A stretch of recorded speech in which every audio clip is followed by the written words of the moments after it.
As the new generation of consoles makes its way into our homes, the sad time of shifting older consoles to lesser play spaces has come once again, with the oldest retired to a box in the closet to gain dust beside its ancestors. I sometimes imagine my old-school hardwired Pong console and Atari VCS still sitting in there after 40 years anxiously awaiting their turn to come back out. But eyes on today. There's a new kit in town, the Xbox Series X, and rather than doing an unboxing video on launch day, I decided to wait a week to see how it held up. Did it meet my expectations? Is everything just as amazing as Microsoft said it would be? Let's find out.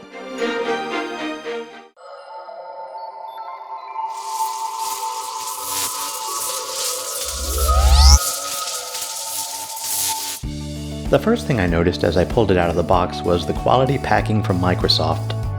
Not only the outer container but the inner display box, everything looked premium and securely set. This was a sign of good things to come. I weighed the whole box in my hands and thought, well, this can't be that huge of a console in such of a small box, and indeed it wasn't. After pulling the Series X from its container, I was pleasantly surprised. Although thicker than the previous console, it certainly wasn't as monstrous as refrigerator memes had led me to believe. Here it is, right next to a small subwoofer, and compared to an average hand. On the back of the Series X, there are all the ports you'd expect, including 2 USB ports, Ethernet, HDMI 2.1. Note that the SPDIF connector is now missing and has been replaced by a memory expansion connector. It's expensive, but you'll see shortly what a big difference the SSD makes. By the way, when hooking up your new Series X, go ahead and use the included HDMI cable. I tried being lazy and sticking with the previous Xbox cable, and I ran into all kinds of issues with blanking screens and odd stuttering video behavior. Swap it out and it should fix your problems.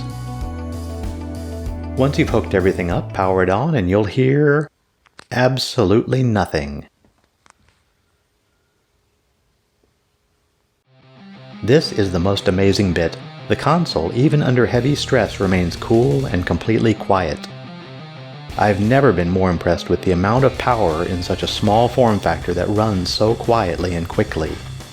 And speaking of the temperatures, I've not run into any issues, even running Watch Dogs with all its detailed ray-traced graphics and heavy CPU load for extended periods of time.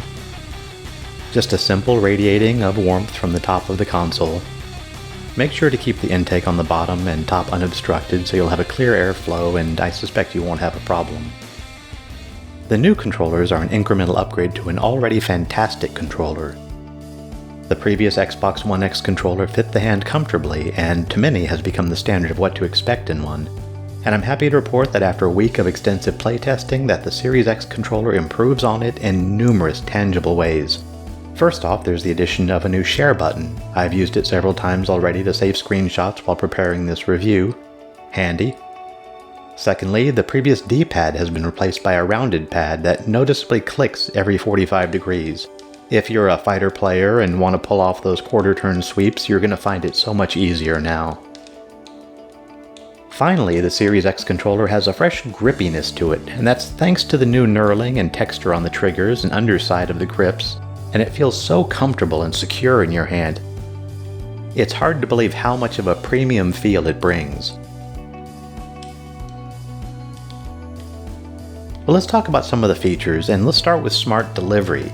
Smart Delivery is Microsoft's cross-generation content delivery standard. Sort of think of it like a Play Anywhere, but instead of delivering either PC or Xbox One, it'll deliver the correct generations installed for all supported titles. Let's say you own Gears 5, and if you install it on Xbox One X, you'll get that version downloaded, but if you install that same game entitlement on a Series X, you'll get the heftier Series X version. Even better, if you have migrated an external hard drive from an old machine to your new one, like I did, Smart Delivery will automatically patch in the Series X support while moving the entire install to your SSD. Please note that the support for Smart Delivery is not guaranteed for all titles and must be enabled by the publisher. Auto HDR is another cool feature. What is it? Well, when playing backwards compatible content, the renderer can apply an ML-generated model to the frame buffer to effectively convert the SDR gameplay into an approximation of what HDR would look like. Now, one might think that this just adds more saturation or vibrance to an image, but it's actually much more of a mixed bag. The image might be lightened, it might receive greater saturation, but it almost always brings out more detail from the shadows and raises highlights more in line with your configured HDR settings. Load times are on the whole pretty great. While this generation promised instant loading of games, I've yet to see that, but if you have an external hard drive connected, you can put as many backwards compatible games on it and run them from there. Series X titles are required to be installed on the internal NVMe drive. And remember, on the back of the console there's this proprietary port for an NVMe expansion?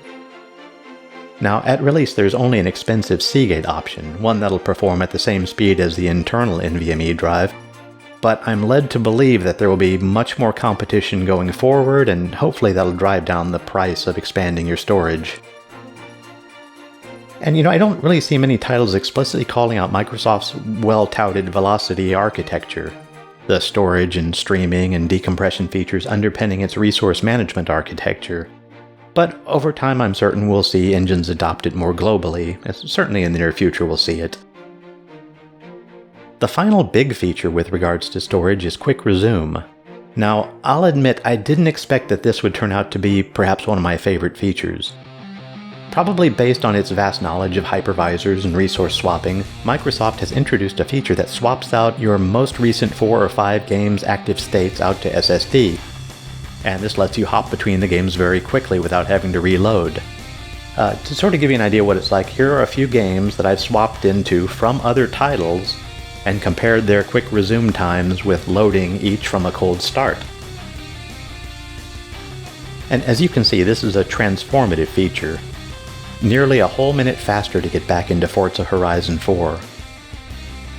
Let's look at Star Wars Jedi Fallen Order. This time the difference is even more extreme, from 1 minute and 18 seconds down to just over 7. Want to hop into a multiplayer game with a friend and then back to your original game when done? There will be no significant downtime. Even better, since the state is being swapped to persistent storage, it outlasts reboots, so you can shut your machine down, bring it back up, and immediately do a quick resume back into it. That's just so amazing. Beyond this, we've got all the well-touted features. We've got the hardware-accelerated ray tracing for more accurate lighting, reflections, and shadows. We've got variable rate shading, variable refresh rates, and many more aspects that we'll be highlighting as part of our regular gaming reviews. So be on the lookout for that. It's not out of the ordinary for console manufacturers to hype up their newest releases, but this time, and I'm speaking from the perspective of a gamer who still owns his original consoles going back to the early 80s, including all PlayStations, so I'm not a fanboy either way, Microsoft did not overhype the Series X. If anything, they undersold it and over-delivered. Add to this the incredibly valued package, the juggernaut that is Game Pass Ultimate, and its truly play-anywhere ethos, and Microsoft looks to redefine gaming. The Xbox Series X has been released by Microsoft on November 10th, 2020 and retails for $499, alongside its smaller sibling, the Xbox Series S, at $299. So that's our first look at the Xbox Series X, 1 week later. If you've received yours, what was your experience? Please leave a comment below and let us know. Also, feel free to add any questions or suggestions. And if you enjoyed this video and would be interested in seeing more, please consider liking it, subscribing, and hitting the notification bell. It would be greatly appreciated and really helps out a lot. Thanks for watching.